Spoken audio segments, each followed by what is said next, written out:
All right. I think we're ready. There's Ed. All right. Yay. We're all here. Hello, Hey, Ed. how are you? Thank you. Hey, Ed.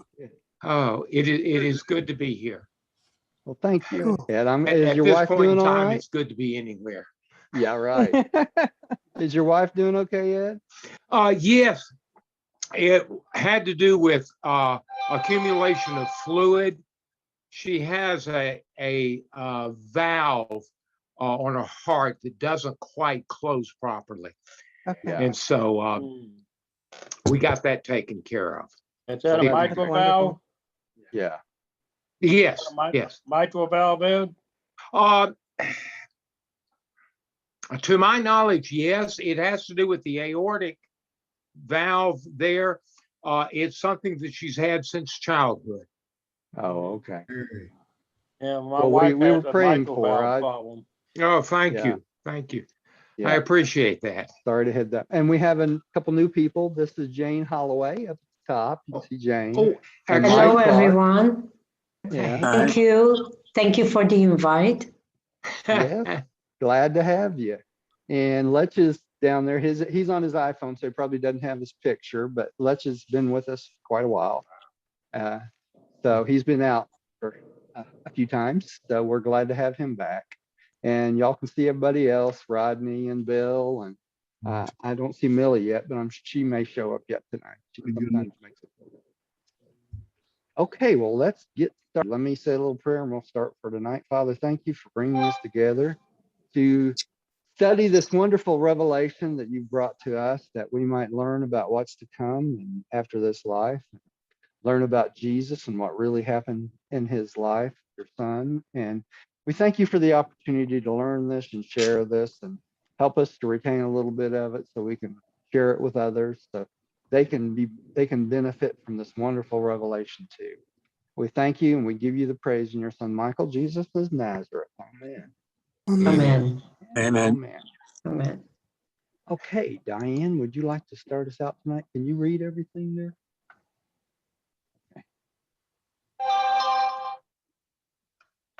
Like space, time is a bestowal of paradise, but not in the same sense, only indirectly. Time comes by virtue of motion, and because mind is inherently aware of sequentiality. From a practical viewpoint, motion is essential to time, but there is no universal time unit based on motion, except insofar as the Paradise Havona Standard Day is arbitrarily so recognized. The totality of space respiration destroys its local value as a time source. Okay, before we get too far into this time, remember last time we studied space and motion, right? In the last section. Well, tonight we're going to start with space and time, and I wanted to share something with y'all. Like I come up with these little things, I like to let y'all know about it. First of all, there's a link on both of our sites, both Fifth Epical Revelation Fellowship and the Atlanta Urantia Study Group. There's a little link over here on the left. It's called Time Study. Do y'all see that? Sure. Yeah. Mhm. Yep. Okay, if you click on that, this is a chart I put together. Oh, I bet it was 10 years ago or 11 years ago, about time and how in the book they use different times throughout the book, and it gets a little bit confusing. So what this does, it breaks down what super universe time is, the standard day, super universe year, the standard year, for both the super universe and the local universe of Nebadon, and also our time. So it compares these three throughout this chart all the way down, as much as I could put together about 11 years ago.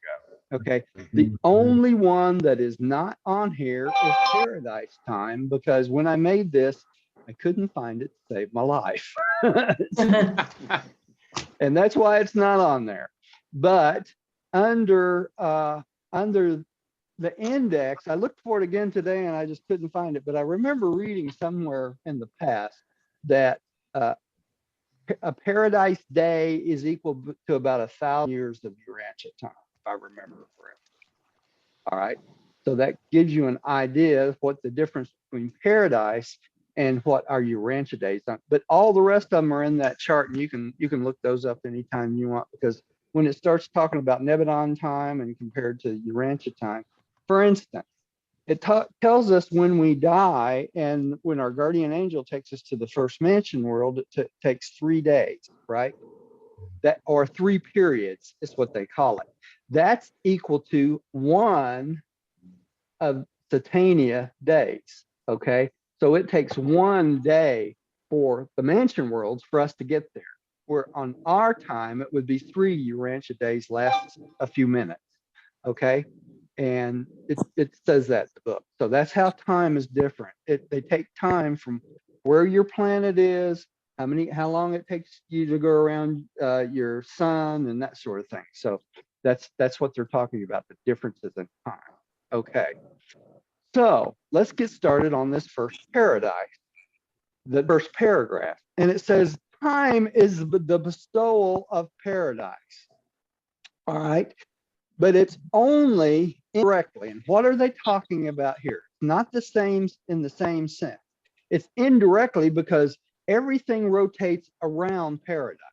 So the way we get time is motion. Without motion, there would be no time. And it says right here, from a practical viewpoint, motion is essential to time.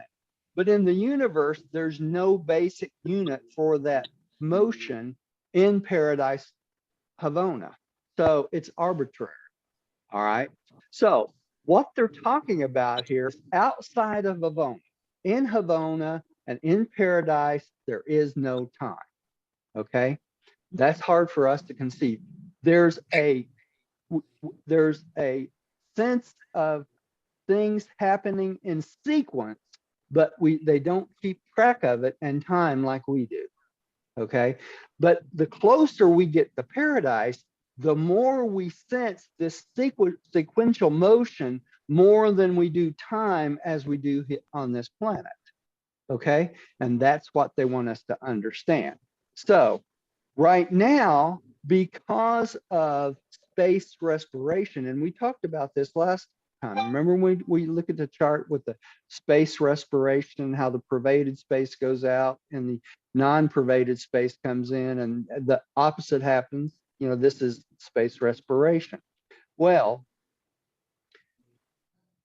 because of this space respiration and this movement of everything out from the center, from paradise, that destroys any local value as paradise as the time source. Okay, because we're going around in several different directions in the same time. Remember when I talked about last time how the universes go around in motion on their own, and then inside your local universe that goes around in a different motion, right? And then locally, our motion is what? Our planet going around the sun. So because of these different motions, and we're still moving away from paradise at a billion-year cycle, it's hard to set a single time for everything. You see what I'm saying? So that's how they look at time. All right, let's go on to the next. Jane, would you like to read the next one? You don't have to read if you don't want to. Roger, Um, can I ask a question? Oh, yeah, sure. Go right ahead. I saw it today on some space thing that the universe is expanding faster than they thought it was. Yes. That's in alignment with what the Urantia book says. Is that right? I mean, That's exactly right. I read that paragraph just today because of the position we are in space, and because we're going outwards. There's several different things that affect how we measure how far everything's expanding. And depending on your position in space, it will seem like it's more or less depending on where your planet actually is. And they have that, they say that in the Urantia book, several places. So when they start to talk about space expansion, like you talked about today, you know, they probably talked about on the TV or something today, or even on the internet. They take it from the Big Bang Theory. They have a certain formula they figure everything is moving out with, okay? And then when their telescopes accept something that doesn't fit in that formula, in that pattern, it throws off the apple cart, right? Yeah. And that's what's happening. And that's why it's hard for scientists to understand what they talk about in the Urantia book being exact. Oh, you know what I'm saying? Sure. So, Sure. so truth is relative. Truth is only relative as to what things we can measure, right? And from where we are in space with our telescopes, we can only measure a certain amount. What they're talking about is measuring things from paradise through the whole 7 super universes. So their measurements are totally different. That's It's interesting, but that all the 7 super universes on each capital of all 7 super universes have what? Their own people that study this stuff just like we do on Earth, Oh, yeah. which is kind of interesting. They have their own astronomers, in other words, not astrologers, but astronomers, right? Yeah. Do the mansion worlds have a sense of time? Yes, they do. They have a sense of time. Their time would be not Salvington time. That their time would be at Jerusalem time, Yeah. right? Mhm. And that's the one I said it would be equal to, one of their days would be equal to 3 of ours. Okay. Yeah. So when you die, you're going to show up on the mansion worlds in one day, but it's going to be one day of Jerusalem time, not our planet, right? All right. That's why they said when Jesus died, he appeared on the mansion worlds on the 3rd day, right? On the 3rd period is what they said, being the standard day of us. All right. Mhm. Jane, you want to take the next Okay. one? Pace space is not infinite. Space is not infinite, even though it takes origin from paradise. Not absolute, for it is pervaded by the unqualified absolute. We do not know the absolute limits of space, but we do know that the absolute of time is eternity. Okay, so what are they saying? They're saying space does not go on forever. What are they talking about when they say space? They're talking about what we talked about last week. They're talking about pervaded space, right?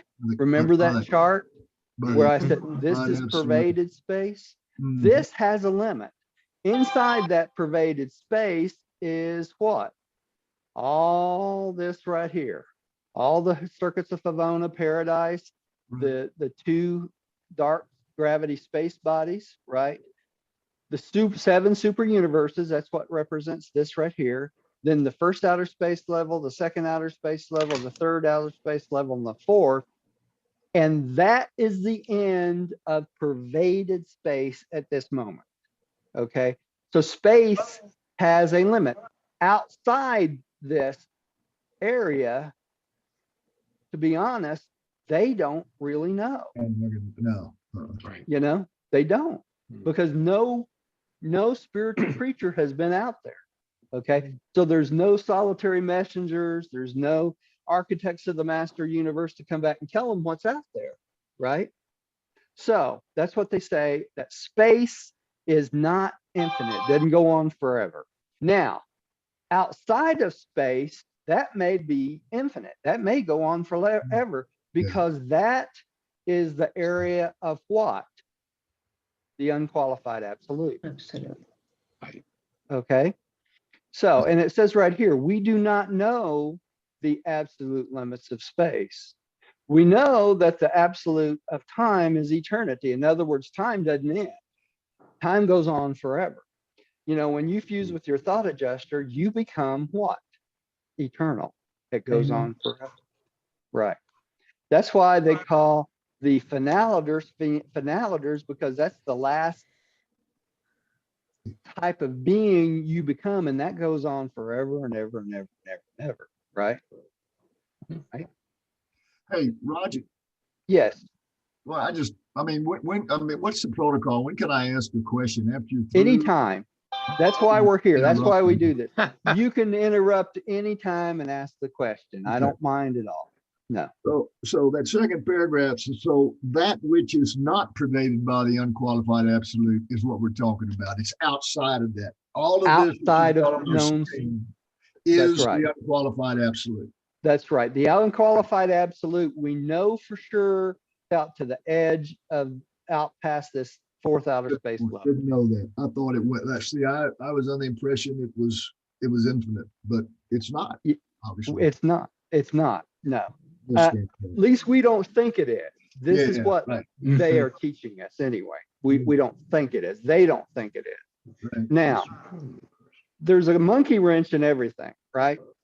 And I'm going to throw the monkey wrench in here. You know that if the seven absolutes pervade everything, right? The seven absolutes have their origin in whom? God the Father. And only God the Father knows what's outside those limits, right? He may not have ever shared it with the unqualified absolute. He may not have ever shared it with the deity absolute. And he may not have shared it with even all of the Trinity. You see what I'm saying? Because he is the first source of center of everything. Okay, that's where this concept of the I am comes in. That's right. what I just said. Yeah, yeah. The I Yeah. am pervades everything. You know. It that was a question I had that thought earlier today. What is the relationship, or there is one because it's all unified, between the universal Father and the I am? The I am is inclusive of everything, even the stuff they don't know. Right? Yeah, that's what I mean. Even the stuff they don't know. Yeah. Yeah. And they mention it, but they don't know anything about it either, so they can't teach us about it. Cool. Right? Yeah. Okay. And if they can't teach us about it, I sure as heck can. You know? Okay. So let's go on to the next one. Let's see who else is up. Rodney, would you take the next one, please? Yes, I'm sorry, I'm lost. Which one? Oh, time and space are inseparable. 5-3. Yeah. Time and 5-3. space are inseparable only in the time space creations, the seven super universes. Non-temporal space, space without time, theoretically exists, but the only truly non-temporal place is paradise area. Non-spatial time, time without space, exists in mind of the paradise level of function. So what are the heck they're talking about here, right? Mhm. It makes it what? You know? Okay. Well, I can see. Yeah, I can Let see. me go time up here because paradise again. is not moving. Huh? I can see no time truly non-temporal in paradise because paradise is not moving. There's no motion. Paradise is not moving, right? Remember Right. this picture of pervaded, non-pervaded space? This little green island here is the representation of paradise. Of course, we know that in reality is bigger than all of the pervaded space together. Okay, so it's huge, right? The area they're talking about is not this mid-space zone, but this little gray area right on top of paradise. You see that? Yeah. Mhm. Okay, you can miss that if you don't know what you're looking for. This what they're talking about. It has no time and it has no space. Now you go, wait, what? How can it have no space? It has no space because all other space is measured in accordance to the size of this. And it is so huge that it takes up more mass than all the pervaded space all the way around it. Okay. So everything in the pervaded space is in reference to paradise. Mhm. Paradise is not in reference to anything. Okay. Paradise is unique in itself. But what they're talking about is above paradise, there is no time and there is no space because everything is measured by paradise itself. Now, if you look straight up from paradise, you don't see this vertical reservoir space. Why is that? Because this little gray area above paradise and this mid-space zone is so huge that no telescope and no eye can get out that far. Wow. Okay. Yeah. That's what you have to imagine. It's a leap of faith, if you will. Okay. Mhm. But this is the only way we can show it, that we can show a picture of it, right? Okay. So what are we talking about? We're talking about this area here above paradise. See, this is paradise, right?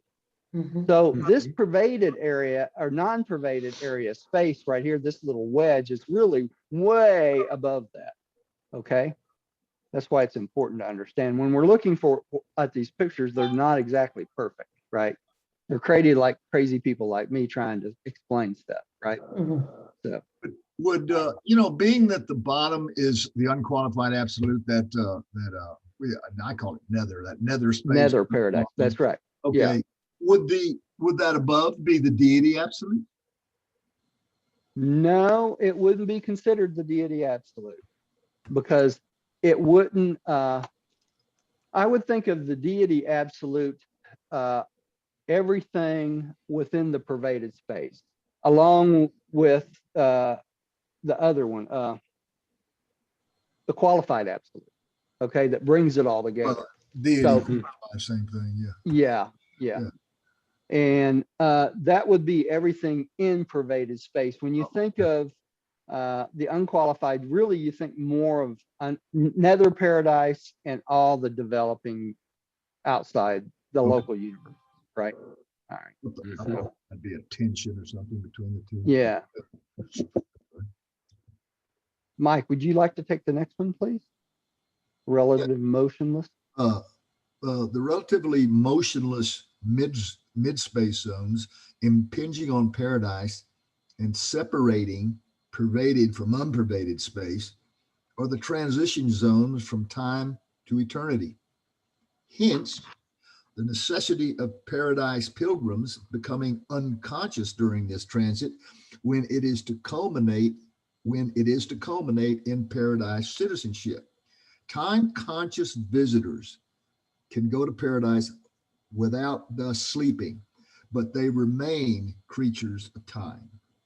Okay, so this is something we need to understand. There's two different ways you can get to paradise, right? You can go as a visitor, right? They allow you to do that when you get on the Havona ranks, okay, to a certain point. So you can go to paradise as a visitor and see things and worship and do all these things, but you're not considered a paradise citizen. Because when you're on paradise, you're conscious of what? Time and space, right? So you're on a spiritual level, but you're on a lesser spiritual level than a paradise citizen. All right. When you become a paradise citizen, they put you in a long transition sleep. That's the last rest they tell you about. And you're transported by a guardian angel, right? So when you wake up on paradise, you have lost all sense of time. Okay. So when you get on paradise as a paradise citizen, you become a time spaceless entity forever. Okay. So you're not concerned with time any longer. So think about this. When you're a paradise citizen and you become a finaliter, when you leave as a finaliter, what do you retain with you? Timeless and spaceless. Okay. So when you go back out to the 7 super universes to help these developing universes, it doesn't matter how long it takes because to you it's timeless. Okay. Which is an interesting concept, you know. You still recognize what? A sequence of events, but you don't recognize time as you did before. All right, Bill, would you like to take the next one, please? Yeah, we just had a big clap of thunder here. Oh, So, okay. Relationships to time do not exist without motion in space, but consciousness of time does. Sequentiality can conscientize time even in the absence of motion. Memory. Man's mind is less time bound than space bound because of the inherent nature of mind. Even during the days of the earth life in the flesh, though man's mind is rigidly space bound, the creative human imagination is comparatively time free. But time itself is not genetically a quality of mind. Okay, think about this, y'all. When you go to sleep and you dream, okay, you can have a dream, a long dream in milliseconds, okay? And that's because this relationship of mind to be timeless at times, okay? And that's what they're talking about here. We're less time bound than space bound. We can't escape from being physical beings, human, right? But through our mind, we can project into the future, we can project into the past. And part of that is what? Dreaming, right? So we have this innate ability to separate ourselves from time in a sense, all right? But in our human selves, in our normal daily life, we cannot divorce ourselves from time because time does not exist without the motions of space. And we are riding on the motions of space on this planet every day, right? We are. So we can't separate ourselves from that, right?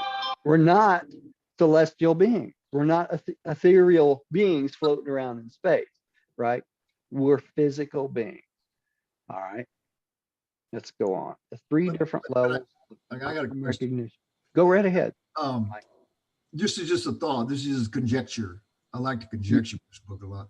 Is you imagine we're finalitors and we are in the outer space. We're out there doing our job, whatever that Right. may be, out there in the outer space zones. Will we be able to? I think we would be able to remember. Memory would keep us aware of time because we were time creatures in our beginning. I would think so, be Mike. able To Yeah. to tell the absentires, hey, this is what this is like, even though they Yeah. transcend it, we Yeah. can tell them, I think. Yeah.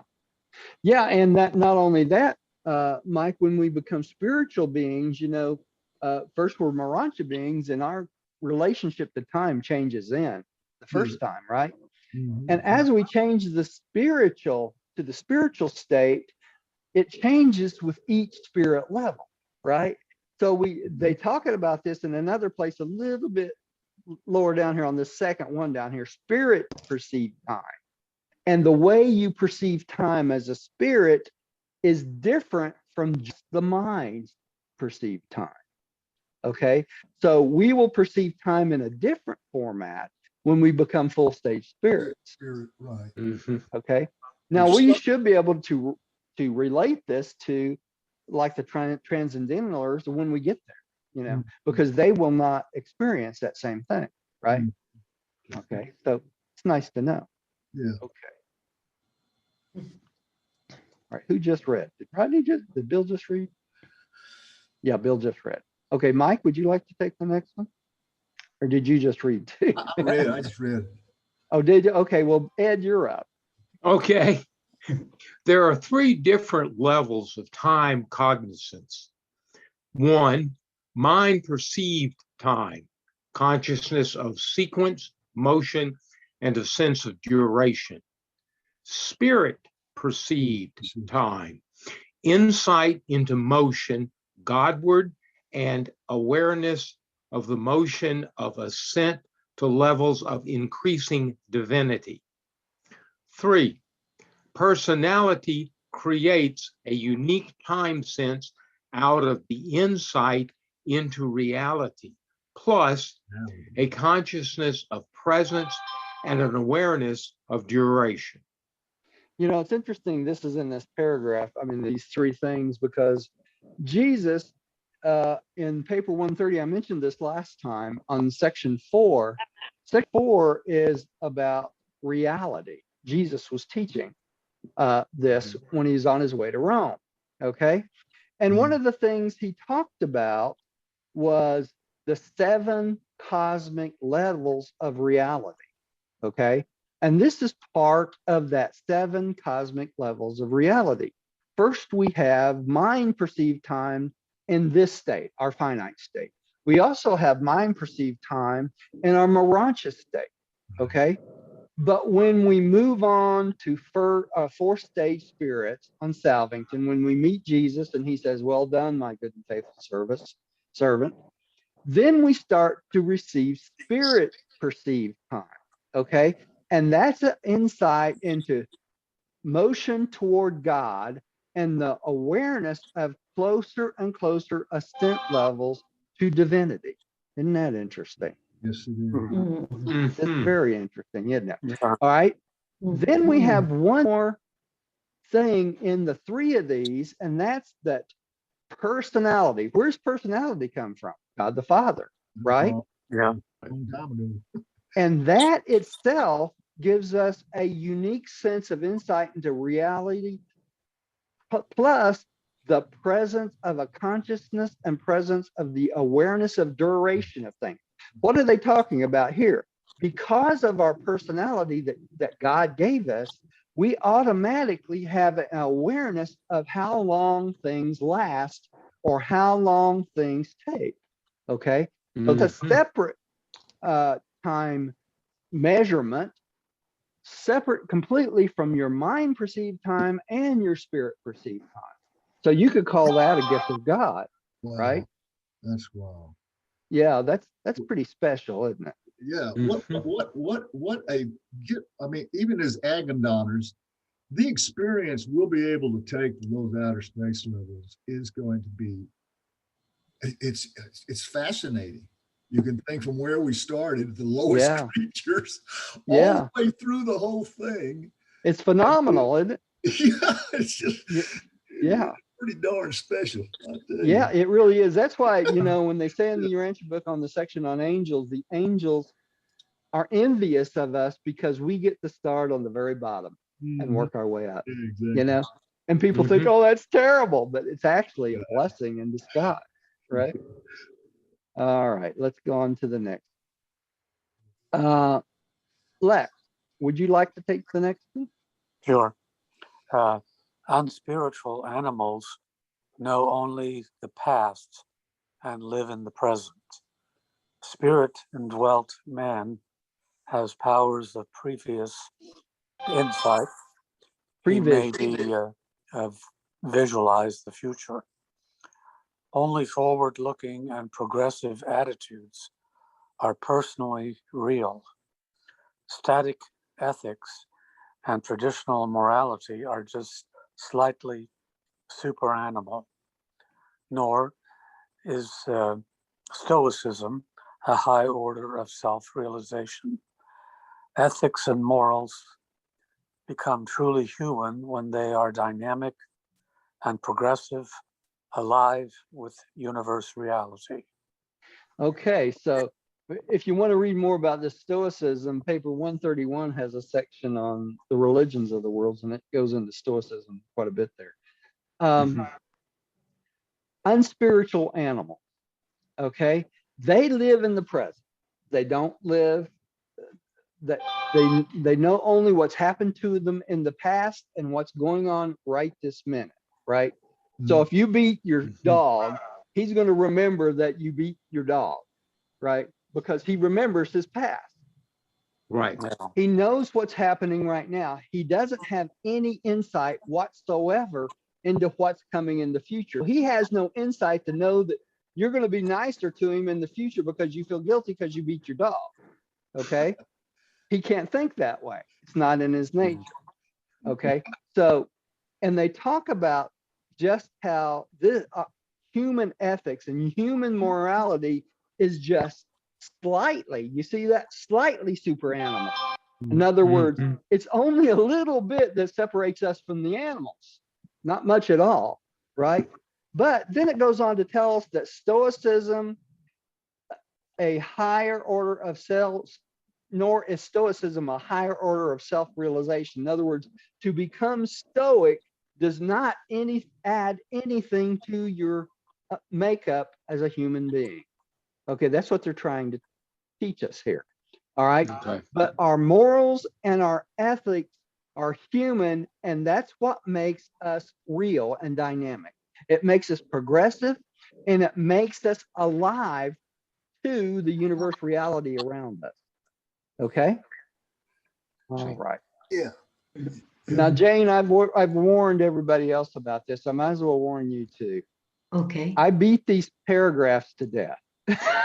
Oh, no, I enjoy that very much. That's Okay, what well, I makes just, you Okay with different. yeah, I just wanted to make sure you understand that's the way we approach Oh, this. So we that's go what I very, appreciate. okay, well, we go very slow because of that reason. But that's Mm. so we try to get everyone on the understanding level of everything, every single thing in paragraphs and that sort of thing. And if you have any questions about any of this, you stop me and ask, because that's what I'm here Thank for. you. Okay. You know, it's an Ah. interesting thing when it talks about the dynamo and the progressiveness of ethics. This right here, what we're doing right here, is taking our ethics and our morals and helping us move forward. The ascension journey is the same thing. You know, it's not static. It's not stagnant. You know, Yeah, it's a growing thing. It's growing. Mhm. Yeah, it's dynamic. In other words, what we're doing here is we're trying to expand our consciousness all the time, aren't Man, we? Yeah. Mhm. Yeah. Yeah. That's what this is all about. You know, and I call it enlightenment. You know, I say this a lot in all the videos. You know, you can go through life with your eyes closed and wake up, and you'll wake up in the mansion world. You know, you really will. If you have a little bit of faith, you'll wake up there. But isn't it so much nicer to know what's coming? You know, to become Yeah. enlightened of what to expect. That's what this is all about, really. You know, and there's only a certain percentage that will do that. You know, there's a large percentage that won't. And we realize that. Okay, Diane, would you take the next one again? The human personality is not merely concomitant of time and space events.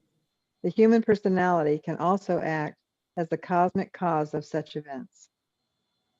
Okay, so it's not the human personality. We're not just not standing by and realizing all this stuff that's going on in time and space events around us, right?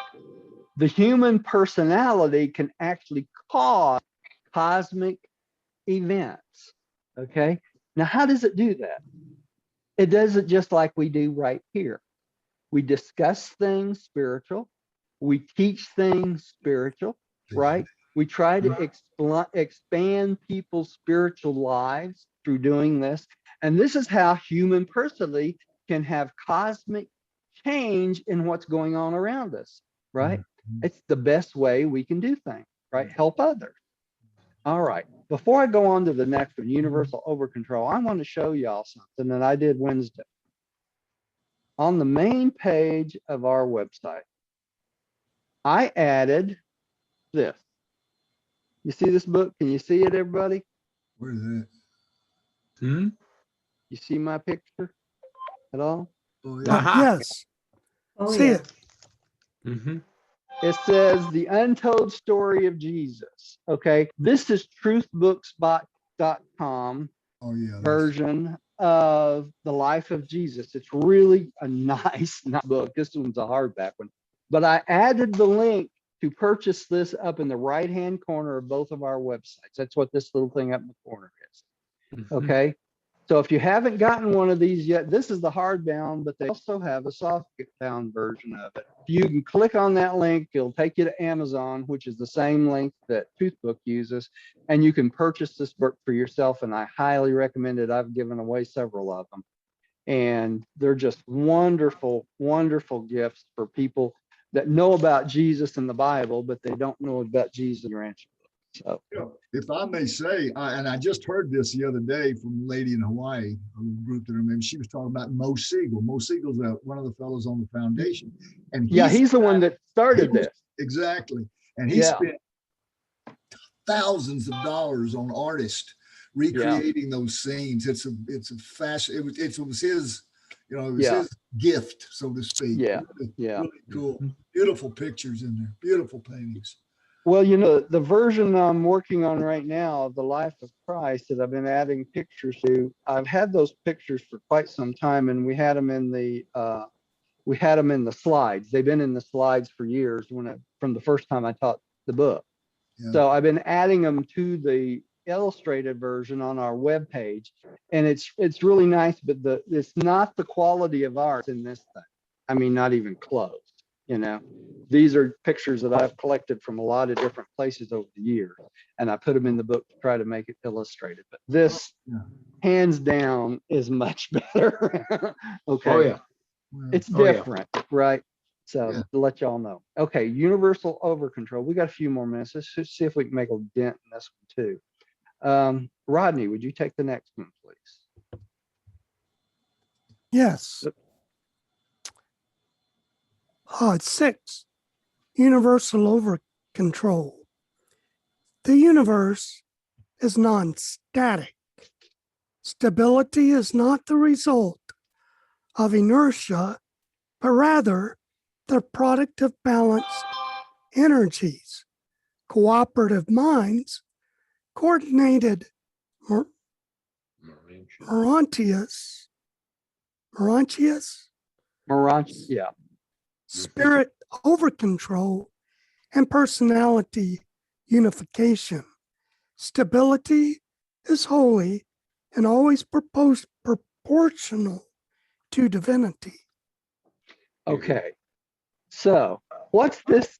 This sentence is clearing up a big question throughout all time about something that comes up with scientists over and over and over and over again, right? The universe did not just happen, did it? Right? It was due to divinity. It was non-static, starting out. All right. It's not the result of inertia. In other words, the universe did not start developing because of a big explosion. Okay. That's just the way it is. It's the product of energies and cooperative minds. What are they talking about? They're talking about energies from the unqualified absolute. They're talking about the minds of the qualified, the deity absolute, and it's coordinated Morantia beings adding to it, spirit over control, spirit personalities controlling things like the eternal Son, and personality unification as in the Paradise Trinity. Okay. And it's only stable and it's always proportional to divinity. What are they talking about?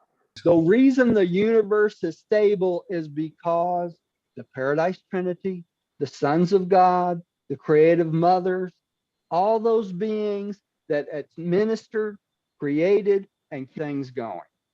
Okay. It's not an accident. None of it's an accident. It was all planned. And I wanted to make a point earlier tonight, and I forgot to make the point, and I'm going to make it right now. You know, when we were talking about the 4 outer space levels and how reality stops for us out past the 4th outer space level, you can think of it like this. Okay. Our life is the first step for us till eternity, is it not? This short, finite life is the first step. Yeah. All the rest of our life is out there in the Morantia states, the spiritual states, as finalities. So really, this life is the first step, right? Well, I'm going to postulate something. To God the Father, the 7 super universes are what? His first step, right? It's only one small part of an eternity of the expanding universes and what God has planned in the future. So if you think about it, the 7 super universes is the first step of God. Yeah. Hmm. You know, you look at it this way. So look at what we have to look forward to. I can't wait for the second step. Can you? And the third one, and the 4th one, and the 5th one, right? If you look at it this way, that way, what we're looking at is not so huge, is it? It's just the beginning. All right, let's go on to the next one. Mike, would you take the next one, please? Sure. In the physical control of the master universe, the universal father exercises priority and primacy through the Isle of Paradise. God is absolute in the spiritual administration of the cosmos in the person of the eternal Son. And concerning the domains of mind, the Father and the Son function coordinately in the conjoint actor. Okay, so we know we've seen this 4 circuits of paradise over and over and over again. I beat this chart to death. When I made this No chart, problem, man. I never dreamed I'd beat it to death like I have. But here's the things they're mentioning about. The material circuit of paradise, right? The gravity circuit of paradise. The mind circuit of the conjoint actor, right? Or the infinite spirit. The spiritual circuit of the eternal Son, right? And of course, the personality circuit of the universal Father, the 4 circuits of paradise, right? And this is what they're talking about here. The physical control of the master universe. The universal Father exercises priority and primacy through the Isle of Paradise. That's this down here, is it not? The paradise gravity circuit. Okay. And then the eternal Son oversees the spiritual gravity, right? And the conjoint actor oversees the mind. Now we got to remember the conjoint actor also oversees what? All physical stuff too, because it's the creator daughter spirits that take this stuff and brings it all together in the local universes, right? All right. Ed, would you take the next one, please? Certainly. The third source and center assists in the maintenance of the equilibrium and coordination of the combined physical and spiritual energies and organizations by the absoluteness of his grasp of the cosmic mind and by the exercise of his inherent and universal physical and spiritual gravity components. Whenever and wherever there occurs a liaison between the material and the spiritual, such a mind phenomena is an act of the infinite spirit. Mind alone can interassociate the physical forces and energies of the material level with the spiritual powers and beings of the spirit level. Okay, so you see how the third source and center is also active in both not only the mind circuit, but he's also active in the spirit circuit, right? He's also active in the physical gravity circuit. Okay, so the infinite spirit, in essence, is the being that brings all these things together, Unified. right? Yeah. Right. Much like the universal absolute, right? Yeah. Quite close to it. If you think about it. Mhm. Okay. Mhm. All right. Let's. Would you take the next one, please, sir? Okay. In all your contemplation of universal phenomenon, make certain that you take into consideration the interrelation of physical, intellectual, and spiritual entities, and that due allowance is made for the unexpected phenomenon attendant upon that unification personality, and for the unpredictable phenomenon resulting from the actions and reactions of experiential deity and the absolute. So it's not only the infinite spirit that interacts with all these things, but we also have the experiential deity. What are they talking about there? They're talking about the supreme, Yeah. right? Yeah. So the supreme interacts with all these things at the same time also, right? And the other 3 absolutes also interact with these things. So there's a lot that goes in to making everything function as it does and making reality as it, right? It's not Right. just something very simple. Okay. All right, Diane, would you take the next one? Yeah. Did I skip over anybody? Wait a minute. I think I skipped over Bill. Bill, did I skip over you? Where is Bill? It's big. Huh? We must have lost Bill. Hmm. Okay, you take the next one and then Jane can take the last one.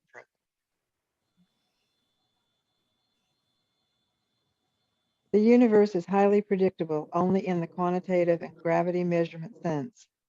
Even the primal physical forces are not responsive to linear gravity, nor are the higher mind meanings and true spirit values of ultimate universe realities.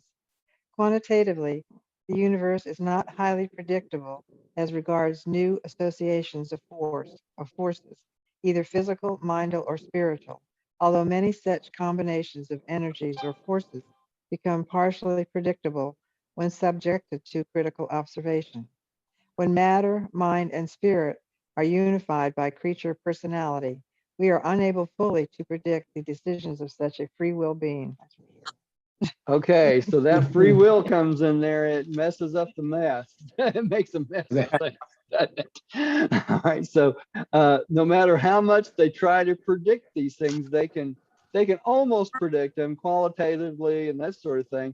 But when you add all these things and you add in free will, and we're not only talking about finite free will, we're talking about divine free will. We're talking about the creator sons. We're talking about the creative mother spirits.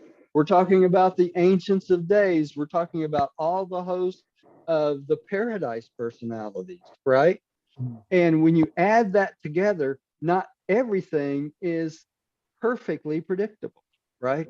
So you can always be surprised.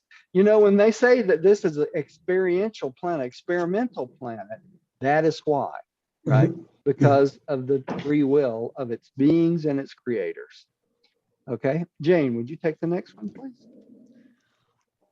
All phases of primordial force, nascent spirit, and other non-personal ultimates appear to react in accordance with certain relatively stable but unknown laws, and are characterized by a latitude of performance and an elasticity of response which are often disconcerting when encountered in the phenomena of circumscribed and isolated situation. What is the explanation of this unpredictable freedom of reaction disclosed by these emerging universe actualities? These unknown, unfathomable, unpredictables, whether pertaining to the behavior of a primordial unit of force, the reaction of an unidentified level of mind, or the phenomenon of a vast pre-universe in the making in the domains of outer space, probably disclose the activities of the ultimate and the presence performances of the absolutes, which antedate the function of all universe creators. So it's talking about the primordial force, and we know the primordial force is manipulated, drawn out by the unqualified absolute, right? And then step in the architects of the master universe, right? Then they have their will to deal with this primordial force and the master paradise master force organizer, right? So we have three or four different wills involved there, don't we? Right? And they have known laws which makes things come out a certain way most of the time, right? But what they don't consider is these reactions still can have differences of evolving themselves because there's other things reacting to them, like the ultimate, right? Or the presence of the absolute, right? Or the work of the creator sons and the creative mother spirits when they go out there, right? So everything is not written in stone. It does have leeway to creation of things not normally what they would see happen. Okay. So nothing is 100% predictable. That's what they're saying. Roger, would you say, let's just take, for example, one super universe to another. In other words, this super universe has been created through all the ascending deity and the force on that. Mhm. But the one right next to number 6 could be, I think that's what you're saying. The way I'm understanding it, it could be it's Totally constructed different. along a pattern. I mean, the Yeah. pattern's there, The but pattern's it's there. still going to have its own individuality. That's right. That's 100% correct, Mike, because each one of them has that tinge of deity from a different combination. You know, we're a combination of the tendencies of God the Father, the Son, and God the Spirit. Exactly. But one might be just the tendencies of God the Son and God the Spirit. So that super universe is going to come out totally different than the one that's God the Father, God the Son, and God the Spirit. And each one of them are a little different. So each of the 7 super universes come out a little bit different because of the deities, Yeah. right? Yeah. Okay. Other thing about that, not only the physicalness of those universes and planets and creator suns and that sort of stuff, but the beings themselves that they create come out differently. So that's when we become finalators. When we become finalators, we have to serve in all 7 of the super universes because each one is different, right? And that's what we have to look forward to, right? And it's 7 o'clock, so I have to stop there, I think, for tonight. Well, I hope you all enjoyed that. I hope, Jane, I hope you enjoyed it. Thank Mike, you. you know, Yeah, since That's you're great. new. very much. Thank you. Yeah, Thank and you. Les, we're so glad Good to to be have you back. back. Yeah, we're just, you know, I am just so glad that everybody made it back. I had to get Ed back after his little problem with his wife there. Thank you. And we missed y'all when you're not here. We missed Millie tonight. I'm sure she had something she had to do and she'll watch it later. And our usuals, Rodney and Bill, you know, what we do without them, and Tim, you know, when somebody's not here, I notice. So anyway, well, let's say a short prayer and we'll end for tonight. Father, thank you for bringing us together. Thank you for the love between these people. Thank you for the love in the universe. Thank you for loving us so much that you have brought this wonderful revelation to us that we might share it with each other and learn about you and learn about the creator sons and creative mother spirits and all those things coming for us. I'm beyond words in appreciation, and I'm sure everyone here is the same way. We thank you. We give you the praise in your son, Michael, Jesus of Nazareth. Amen. Amen. And thank Thank you for you. joining us at Thank you. home. Thank you. Thank you all.